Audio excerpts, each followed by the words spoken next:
Hello and welcome to this video. We'll be taking a look at my home cinema upgrade, where I've upgraded two key components, which is the projector and the projector screen. Now, one of the tricky things that can happen when you're choosing home cinema kit, especially projectors, is being able to see it in person. For me, I was looking at all different options when I was looking to upgrade, especially my projector, because I'm upgrading from a Epson EH-TW650 full HD projector, which I've had since 2018, and that's done me well. It's really decent 1080p projector. So it's Epson, so it's free LCD. Because at the time I did try a DLP projector out, got on the Maplin's closing down sale, and I didn't get on with it because of the rainbow effect, which I'm very much susceptible to. So I basically sold that projector on, and found a deal on the Epson TW650. Got it for like 320 quid on Amazon, crazy deal back in 2018. But yeah, so one of the things I've been looking at the past years is upgrading to a 4K HDR projector, because a lot more content now, especially films, is what you watch on the home cinema, is 4K HDR. And I was finding it difficult, especially with the HDR element, getting the right tone mapping, HDR to SDR onto the full HD projector, which is obviously only SDR. So yeah, I was looking at different things because my room size, I'll show up my floor plan. I've only got a limited sort of throw ratio. It's about, say, 2.5 meters roughly, say, between the projector when it's mounted in and the screen. So you are limited with the options there. And I was looking at ultra short throw projectors, where the sort of projectors that just sit near the screen and they just shine a sharp angle up onto a screen. And I did, as you do, you watch lots of YouTube videos, you read all reviews online, but ideally I want to see one in person to see if it was for me.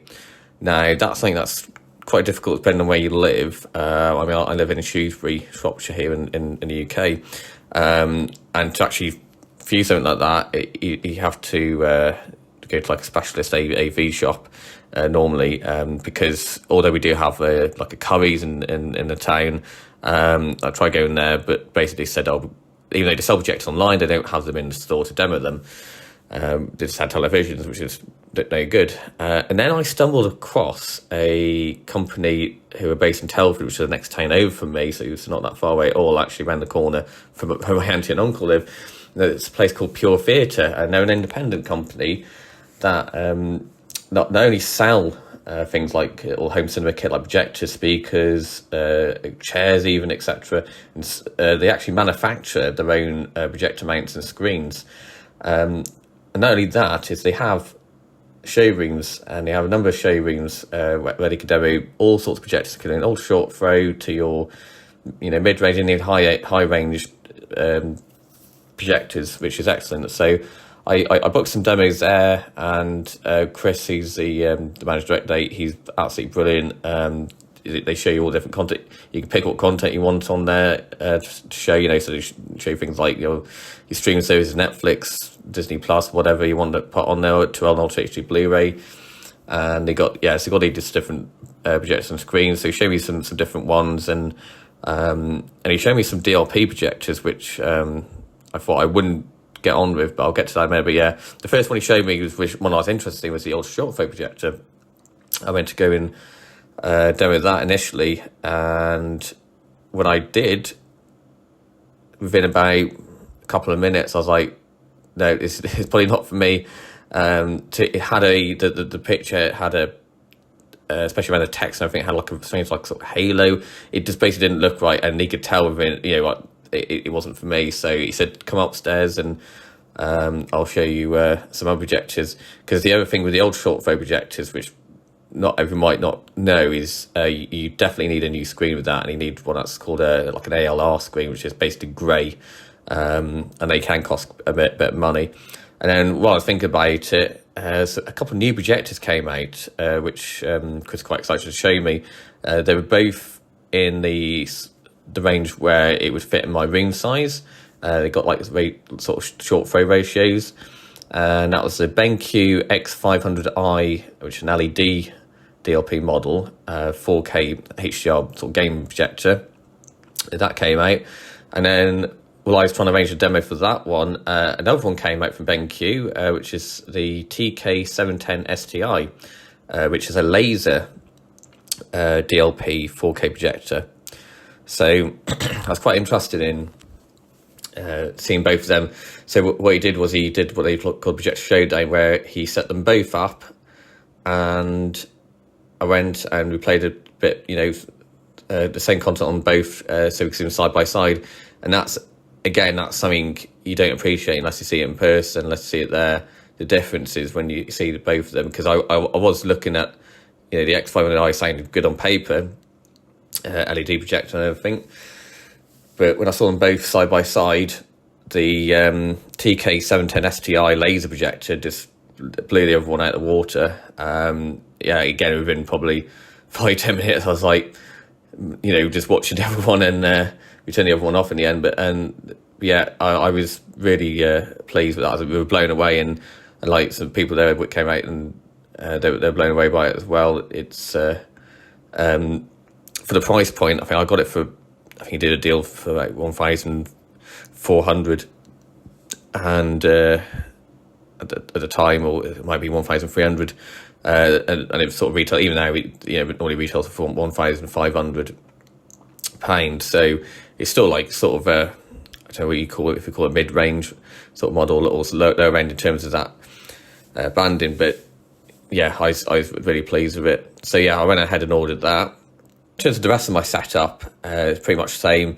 I've got a Dolby Atmos surround system, and that's run off a Denon AVR X2800H AV receiver. And I've got a load of Sony speakers that we've had since had from my dad's old hi-fi system from like 1997, but they still work absolutely fine. So I've got your left, right, centre, and I've got 4 surrounds. 2 that I've got sort of on the ceiling firing down as the Atmos ceiling speakers sort of thing. Not 100% ideal, but it works, does what I need it. And then have got which I did upgrade the other year, which is a dedicated subwoofer, which is an active one. It's a BK Electronics P12 300 SBFF, and yeah, that is really good. You can definitely feel it. So that's the sound and everything. So it's hard to say if you start with the screen itself, it's one you have to make up. So it doesn't come obviously fixed like that. It becomes a sort of a kit that you have to make up, and it was rather time consuming to do it. So if you're going to buy one of these, set yourself a few hours to do it, and plenty of space as well. I had to clear a lot of space from the living room, and we still struggle because of the tight space in my living room. It's okay, but the only thing is, which I'll show you now, there is some sort of bubbling, or the material's not sort of stretched, because you have to stretch the material over it and pull it tight. But even though we tried that a few times, there's a couple of areas, especially on the bottom right, where it sort of bubbled. I can't seem to do much about that. So I did report that to Duronic, and they gave me they're quite helpful. They gave me some options. They basically said, we can send it back for a full refund, and we'll send it, or you can send it back and we'll send you like a brand new replacement. Or the third option, which is the one I went for, which will give you, I think I had about 60 quid back. It's like a partial refund, which I thought I went for that because it was a pain in the arse to do it all. So I don't want to have the hassle of having to do, disassemble the screen, send it back, and and do it all again. It's like a few hours work, like so. But the screen itself, other than that, is I'm really pleased with it. For the price, especially for the price, it's a good quality screen. And this looks really nice in the room as well. It's got a nice black velvet surround. So if you have a look at the projector I've gone for, like I said, it's the BenQ TK710sti, and it's part of it's a new range. It's, like I say, it's come out this year in the last few months. You had the TK710, which is sort of the longer frame model, but the STI is the short frame model. STI, yes, short frame.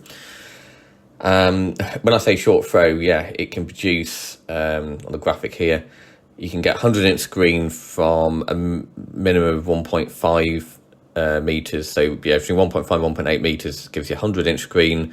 Between 1.8 and 2.2 gives you 120-inch, and 2.3 and 2 to 2.8 meters gives you 150-inch. So that gives you an idea. You can get a massive screen, in a tight room, which is ideal for my room. So yeah, so essentially the TK710sti, it's like I say, it's a DLP, a single DLP with a laser light source. So the laser light source essentially means it's not like a traditional lamp light source where they'll only last so many thousand hours, and as they get older, if you use clock up more hours on it, the color the color brightness consistency can sort of go on them. But whereas this is a laser one, and it can last between 20 to 30,000 hours, depending on if you have normal or eco mode. So it's a lot longer. So essentially, I worked out between 5 and 10 years. If you're using it every day, like 3 to 4 hours a day.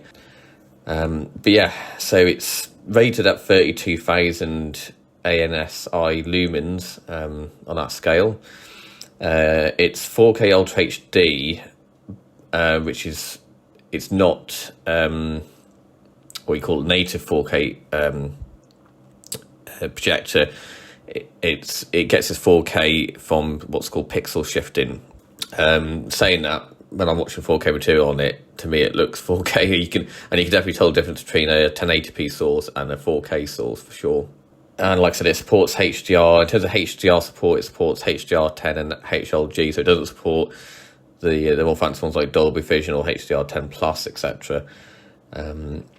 Yeah, it does come with like a little Android TV stick, so that's only with the STI model I've got. It comes with like a little Android TV stick which you can sort of plug in. It plugs in neatly in the into the back of the projector.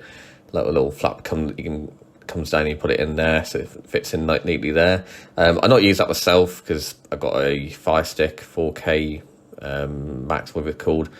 So I'm just using that mainly for the streaming stuff. And I've got a OSMC Firo box as well, which I use for like playing like DTS HD and sort of tracks like that.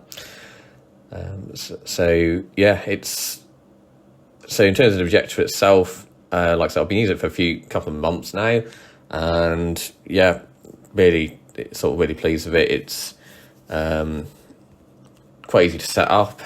So once I had it sort of mounted in the right place, it's got like 3D keystone built in, so it's easy to keystone it in if needed. I didn't really need to do much of that because the way I sort of mounted it. And in terms of the color modes, it's got quite a few sort of color modes you can do on it. It's got one called like living room, it's got living room, cinema for like you sort of content for like movie watching and stuff like that. And it's also got some because it's a gaming projector as well, so it's got some gaming modes like RPG for role-playing games and FPS for first point shooter games. So they're sort of tailored for it, and it's got the equivalent for them in normal and in the HDR as well. So they're more tailored to getting the best image for these for gaming as well. And latency is and quite low on it as well for gaming. So yeah, it has got sort of that designed in gaming. I don't do much game myself, but I've mainly sort of watched TV and films on it, and I've settled for the living room preset for non-HDR content. I sort of got that dialed in nicely now. It does take a little bit of tweaking to get to suit taste, and there's no sort of artings or equivalent out there to say like this is how the best settings, which I'd normally have like a television and everything like that to set the best settings, so I sort of manually calibrated myself. But like I said online, the color calibration on the box is pretty good on these sort of presets, so I've not done any sort of fine tuning on the colors because I think they're quite good out of the box. Like I said, the feeding 4K into it, you can definitely tell the difference on it between that and 1080p. Saying that, it does a good job of upscaling 1080p content as well. Like I said, and the HDR on it, once you've got the settings dialed in, looks really good. Obviously, HDR on the projector is never going to be as good as on the television, so I can't say it's not as good as on my LG OLED TV, and it's never going to be. But it still looks quite good. Like I said, at least I don't have to worry sort of about HDR to SDR conversion anymore. I can actually watch stuff in their native 4K HDR format, which is really good. But yeah, so like I said, I've been running for a couple of months now. Really pleased with that. It's like I said, it's a huge upgrade in terms of picture and screen size from my other projector. And I did before I got in my other projector, I did have them both on at the same time, put a picture up on that. And because I was, again, it's that side by side comparison. It's like night and day with the new projector compared to the old one. Especially in terms of the sort of colour and everything on it. Obviously, downsides, obviously nothing's perfect. A couple of downsides are with the projector is, the main one is you can see this sort of, I call it noise on the picture. I guess it's something to do with the pixel shifting, where it sort of looks a bit like sort of like the static you used to get on like the analog televisions back in the day, or it looks a bit like film grain, I suppose, from from a distance. That sort of, you can see it more on like darker scenes of